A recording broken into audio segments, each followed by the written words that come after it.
मंच पब्लिक की आवाज में आपका स्वागत है। मैं हिमांशु आपका फिर से इस कार्यक्रम में स्वागत करता हूं। आज हमारे साथ मौजूद हैं इंद्र कुमार जी। इंद्र कुमार जी, बहुत बहुत स्वागत है आपका हमारे स्टूडियो में। सर, पहले तो अपने बारे में आप हमें बताएं। मैं इंद्र कुमार पहाड़गंज से हूँ मैं, और बेसिकली राष्ट्रीय स्वयंसेवक संघ का मैं संसेवक। वर्तमान के अंदर जो है मैं तृतीय वर्ष शिक्षित हूँ और मेरा क्रेन फर्नीचर का काम था। आजकल मैं काम मैंने बंद कर रहा है। तो उस समय की अगर बात करें तो आपको आपातकाल का पता कैसे चला था? आपातकाल का पता लगा 25 जून सन 1975। हाँ जी। हमारे क्षेत्रीय स्वर्गीय रंजीत राज शर्मा जी को रात को गिरफ्तार कर लिया गया था।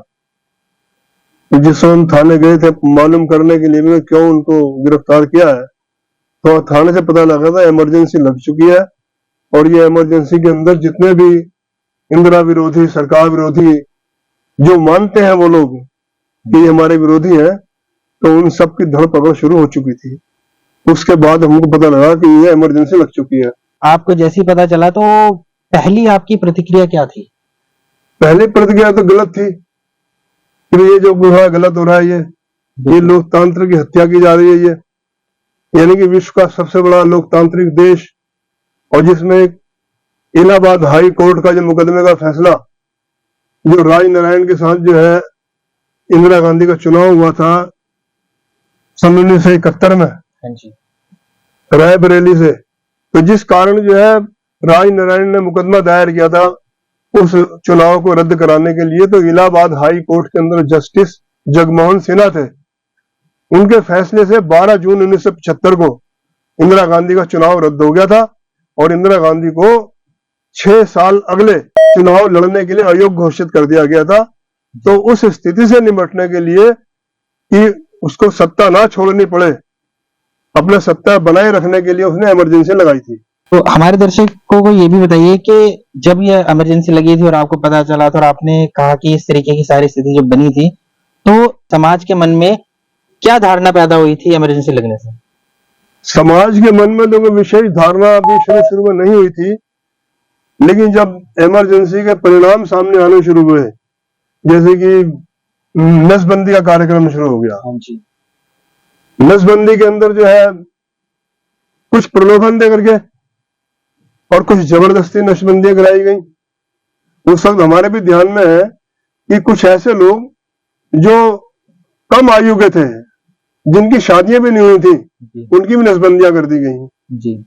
लोग नाजायज जो राजनीतिक लोग नहीं थे, गैर राजनीतिक लोग थे, उनको ही पुलिस ने जो सहारा के अंदर बंद करना शुरू कर दिया। तो एक तरह की जो है सरकारी हाहाकार मचना शुरू हो गया, लोगों ने परेशानी शुरू हो गई, लोग दिक्कत में आ गए। जैसा कि आपने बताया कि आप संघ के साथ भी जुड़े हुए थे और कार्य कर रहे थे, तो पुलिस वालों ने आपको शुरुआत में ही जेल में डाल दिया था या फिर सत्याग्रह के बाद आप जेल में? हम तो पुलिस के हाथ आए नहीं।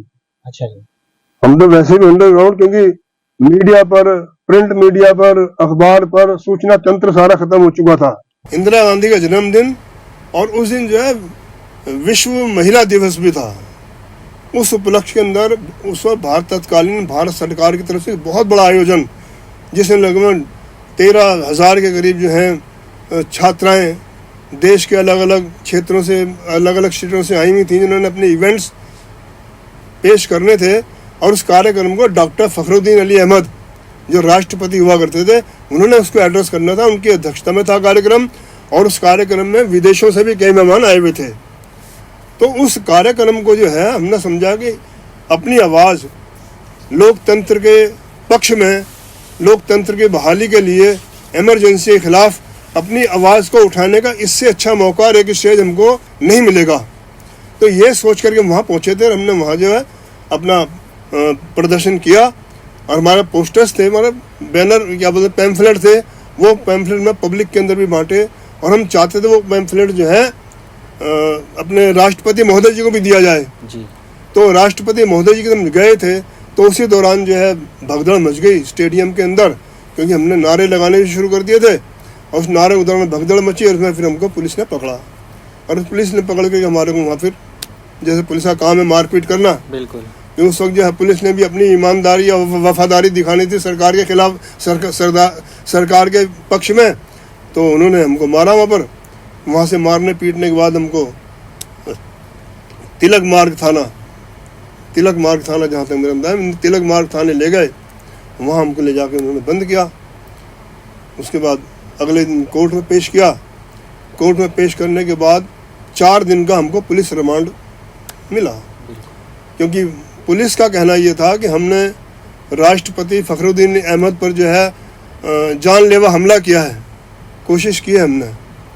लेकिन जो हमारे वकील थे उन्होंने हमारा डिफेंस किया, क्योंकि हमारे पास ना तो हमारी कोई ऐसी इंटेंशन थी। हमारी इंटेंशन तो इमरजेंसी के खिलाफ आवाज़ उठाने की थी, ना कि किसी को नुकसान पहुंचाने की। तो वो चीज़ जो है कोर्ट में साबित हुई कि हमारे पास हम 6-7 बालक थे, किसी के पास कोई हथियार, कोई ऐसा तो वेपन था नहीं जिससे कोई ये कह दे कि हमने जो है राष्ट्रपति जी के ऊपर जो हमने जानलेवा हमला किया। तो उस करके मजिस्ट्रेट ने हमको जो है DIR की धाराएं लगा के हमारे को जो है सेंट्रल जेल भेज दिया 4 दिन बाद। अब वहाँ जाने के बाद जो है जेल की हालत जो है, क्योंकि जेल जाने के बाद हमको लगा हमको राहत मिल गई। हाँ जी। क्योंकि जब तक हम थाने में थे तो थाने में हमारी बुरी हालत थी, थाने में मारपीट करते थे। आज मेरी मूछें छोटी हैं, उस वक्त हमारे हम 2 साथी थे, हमारी मूछें बड़ी बड़ी हुआ करती थी। तो इंक्वायरी करते थे, इंक्वायरी करने में जो है मूछ पकड़ के खींच कर मूछें खींचते थे, बल्कि कई बार तो मूछों के बाल भी उखड़ जाते थे हमारे। हाँ जी। तो इस प्रकार की यातनाएं हमने सही हैं और ये सारा सिलसिला रहा। तो जब आप जेल में गए पुलिस स्टेशन के बाद, तो उसके पीछे आपके परिवार को क्या क्या सहना पड़ा? परिवार को बेरोजगारी सहन करनी पड़ी, क्योंकि मैं इकलौता सदस्य था कमाने वाला, और लगभग 2.5-3 महीने करीब मैं जेल में रहा। तो उस दौरान परिवार का जो आर्थिक जो तंत्र था, आर्थिक स्थिति सारी छिन्न भिन्न हो गई। तो घर वाले मेरे बड़े परेशान हुए, बहुत ज़्यादा दिक्कत आई हमारे सामने। मैं तो जाकर जेल में बैठ गया, मुझे कोई परेशानी नहीं थी, लेकिन परेशानी मेरे परिवार को झेलनी पड़ी सारी। सबसे बड़ी परेशानी उन्हीं को झेलनी। हाँ, उन्हीं को झेलनी पड़ी परेशानी। बिल्कुल। तो आज के समय में आप सरकार से क्या अपेक्षा रखते हैं? सरकार से अपेक्षा के साथ साथ मैं समाज से अपेक्षा करता हूँ कि समाज को इतना जागरूक होना चाहिए, समाज को अपने जो डेमोक्रेटिक लोकतांत्रिक अधिकार हैं, लोकतांत्रिक जो दायित्व हैं, उन सबको समझते हुए ऐसी व्यवस्था बनाए रखने की कोशिश करनी चाहिए, ताकि आगे भविष्य के अंदर कोई भी व्यक्ति तानाशाह बनने की कोशिश ना करे। और ये जो हमारा लोकतांत्रिक देश दुनिया में एक मिसाल है, सबसे बड़ा देश हमारा लोकतांत्रिक है, ये इसके लोकतंत्र पर कोई हमला ना करने पाए। तो ये थे इंद्र कुमार जी, जिन्होंने बताया कि आपातकाल स्थिति के अंदर क्या क्या समस्याएं थी, इन्होंने कैसे उसका सामना करा। तो इसी के साथ हम अपने कार्यक्रम को समाप्त करते हैं। धन्यवाद।